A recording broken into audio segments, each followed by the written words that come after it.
Let's discuss the topic of language, freedom, and use of polyphony used in George Saunders' Victory Lap. Dealing with the language, the various events that happen in the short story of George Saunders' Victory Lap could easily relate with the life of any suburban neighborhood. The story structure deems each moment before, during, and after the main character's interaction a threefold issue and forces readers to care about the outcome of each character on an intimate level. Shifts between limited omniscient third person narrative and internal monologue relayed in the first person conveys what may otherwise be cliche plot of high school age children in an exhilarating tone. Passages that divulge the inner working of each respective character's mind reveal how the victim of violence, the bystander turned unlikely hero, the perpetrator experience victory lap of their own sort and are equally deserving of attention. The third person narrator refers to each character either by name or gendered pronouns, keeping the authorial distance somewhere between complete identification with the author. After introducing a character's physical situation, the narrator adopts the character's diction and alternates between first and a third person voice. The first scene zooms in on Elysian pausing at the top of the stairs before her ballet recital, imagining conversation with Princess at a party.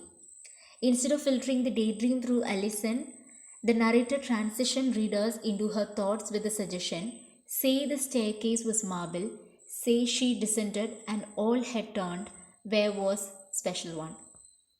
It has been observed by Clare Hyde Brady that Saunders' exploration of language in his fiction demonstrates the constraints in is one of the primary point of focus of his non-fiction. Three elements are significant in Saunders' short fiction.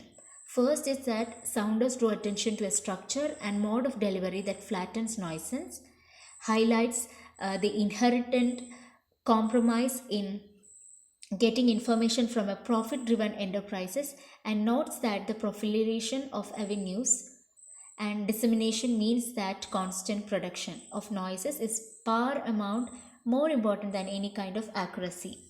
Secondly, he highlights some of the ways in which the language we use controlled the way we think. Third, thoughtful history. Human throughout the history have argued with voices in their own heads, always subject to some subconscious observation and judgment by God or reality television cameras. When dealing with freedom in Saunders' short fiction is figured largely through linguistic independence, and it is for this reason that his use of voice, the careful details that marks the narrative articulation of his protagonist, is important. The purity of vocal construction that marks Saunders' writing both functionally in the satirical work and emotionally in the latest collection, 10th of December in particular, delineates the struggle for control experiences by the character. Elysian's narrative is constrained by her immature self-consciousness, qualifying and changing words to choose a narrative tone. The recurrence of interlocutors' responses distances the reader from the action while also dealing attention to the meditation of voices in the story. The use of polyphony. As we all know in literature, polyphony is a feature of narrative which includes a diversity of point of view and voices. The concept was invented by a Russian philosopher, Mikhail Bakhtin, who based on the musical polyphony. Saunders' use of micro-dialogues and highlights how Saunders' characters are the echo chambers for competing voices.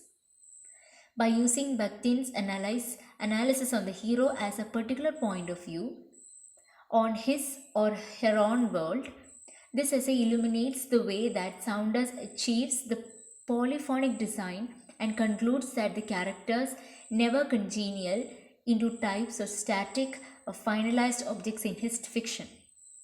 The characters' voices captured in micro-dialogues are always in the act of dialoguing with others.